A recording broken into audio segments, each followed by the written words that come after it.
Hi there, this is Bridget from the PlannerSpeechie. Welcome. Today I'm going to be setting up my March 2025 bullet journal that is Humboldt Fog cheese and a can of cheer wine. So I was definitely snacking. I can't remember if I did that before or after. This is my rainy day monthly kit from Planning with Kay. These stickers are so cute and I thought they were really appropriate for the month of March. Really love all those little rubber duckies. That is the add-on sheet that comes with the number lines that I think are so useful and important. I also had some printables. I am a member of her Patreon, and with access to her Patreon, you get access to all these incredible printables, and so these were the ones that I chose to use for the rainy day monthly kit. This quote says, "Rain, rain, go away, come again another day."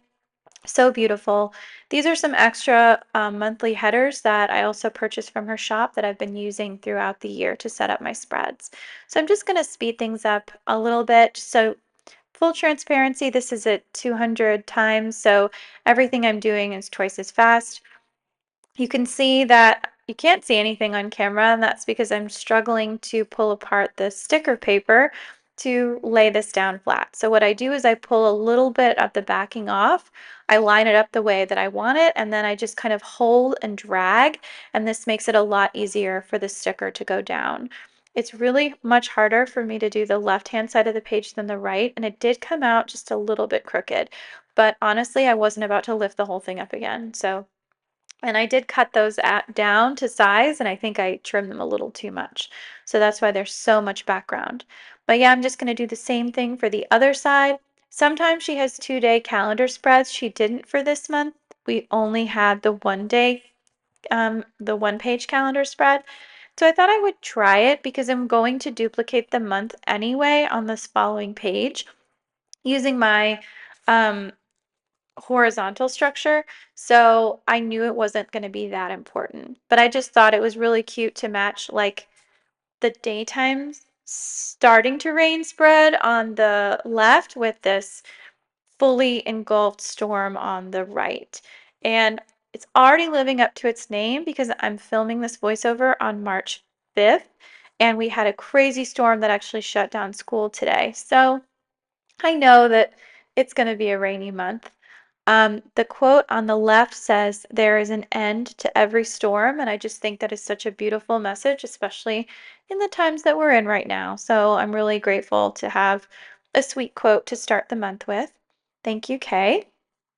Um, so I just decided to use a regular pen to mark the dates for this month. So and I actually thought for a second I'd messed the dates up. Anyone who's ever set up a planner knows that if you get the dates wrong, it's really obnoxious, but it's also the most common mistake people make when setting up a planner because we don't think about what day it is all the time, every minute of every day. So um, just know that everyone does it, from professionals to amateurs.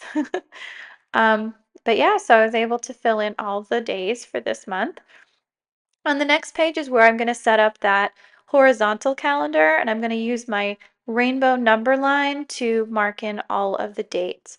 So the first thing I do is pick a banner header. I was trying to decide what would look best because I'm going to cover part of it up with a March um, long header, and so I decided to go with the rainbow one ultimately. But I thought this number line was just so cute. I love that it goes all the way down, and I was able to use all the numbers this month because March has 31 days. So it was kind of a tight squeeze up at the top. I was trying to line it up with the dots in the bullet journal to make sure that it was centered, and that's why it cuts towards the number line so closely. But I thought I would bookend it with some really cute little umbrella stickers. These were sweet, and I wanted to use them. I kind of regret not using the rubber duckies, but I think I have plans for the rubber duckies. You guys, they will be used. So this long monthly headers sheet has been really useful for me, and I've been using it a lot lately. So it looked perfect. Um, it went across the border absolutely perfectly. So something to note. So I had to go back and actually look at the dots. I sort of forgot that I had a year at a glance at the beginning of this planner. I don't know why. I think I was a little tired when I wrote this. So I'm just writing the initial of the day on the left so that it matches up with the number. And then I'm going to put little dashes at the bottom of every Sunday just to break up the weeks of March. So we did have 2 days at the beginning of this month, but the rest of the weeks are just going to pick right back up where they left off. And then we have, I think, one day at the bottom, which is a Monday. I know planner people, they like their weeks to start on Sundays or Mondays at the beginning of the month. So I just reference back to my previous monthly spread to see how I set up everything else. I try and be reflective, if look at what works and what doesn't work. I really had a nice setup last time where I was doing the number of IEP meetings that I had at the beginning. I just mapped all of that out because I didn't want to put that on that other page there. And I did the number of evaluations that I did, just sort of mentally tracking what are my busiest months of the year? How can I be a better clinician next year with the data I can take this year? So I'm trying to be mindful of that. I am a speech therapist for people who are new to the channel. So I work in school-based speech. And oh, aren't those little duckies cute with the umbrellas? I think I end up moving that yellow umbrella because I put something else there instead. But anyway, so one of the things I'm trying to be mindful of is noting which months are my busiest for work in terms of paperwork. Now, every school is going to look different, every system is going to look different. But I've been doing this for a few years now, and so I wanted to be able to see, okay, where am I going to be the busiest? When do I need to set myself up for success with additional self-care, making sure that I'm keeping track of my needs so that things don't get lost in the shuffle.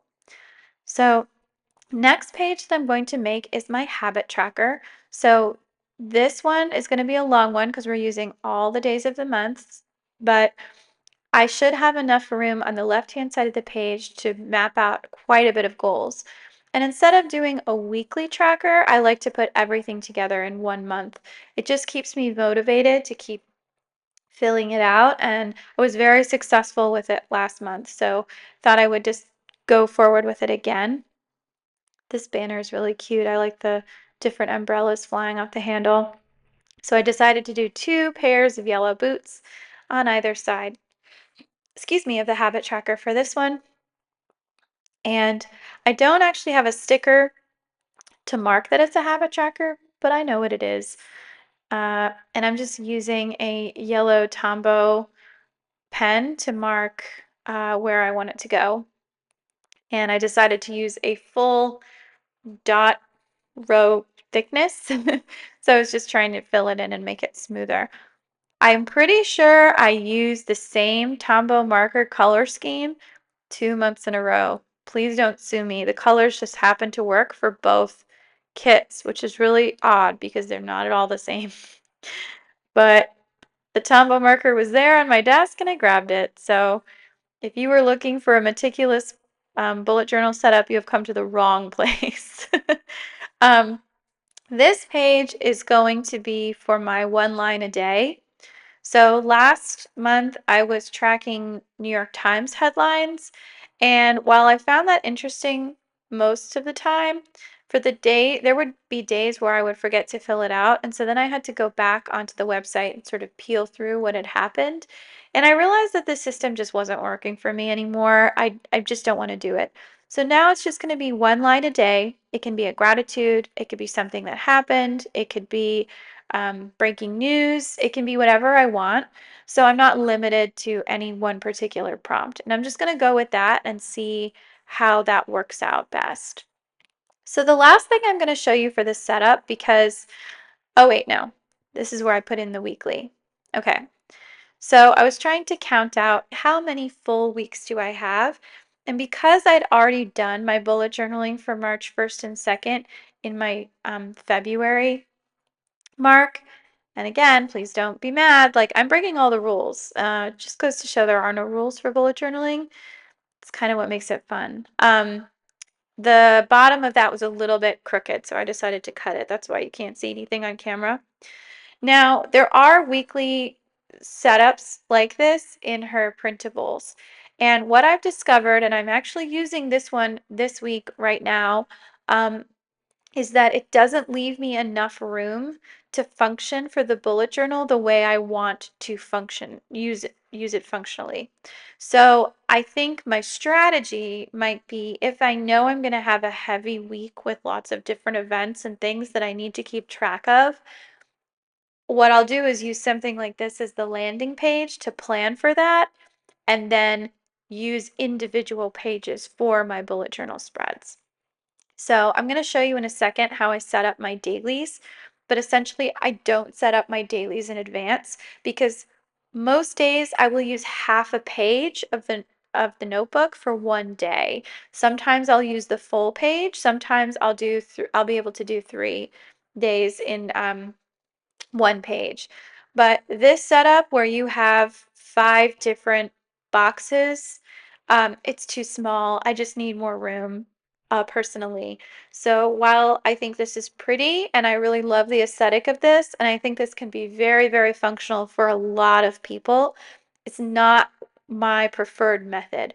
So what I think I'm going to do with these from now on is just use them as sort of a weekly way to set up my week. Um, and then go from there. That was like very poor grammar, but I don't care. um, so I'm just marking in, there was a little calendar, so I decided to utilize it, and then I'm just writing in the days of the week in the middle of the umbrellas. So I will remember. So technically I have set up a 1 full week in my bullet journal already. And as you can see, I did it fairly quickly. The last thing I'll show you, and I've already messed this up in my bullet journal because I thought it was for my regular day, and it's not.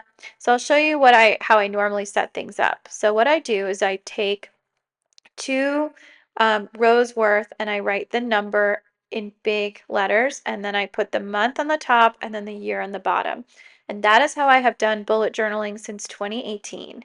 Then I'm going to use the stuff on the right hand side to mark the month. So I just labeled some stickers in there. But there you go. This is the full walkthrough of the entire month. The page is just my landing page for to-dos and different things that I need. I've got my habit tracker and my one a day line of the day, and then my weekly, and then my daily. So there you have it. That is everything. Thank you so much for watching, and stay tuned for the next month.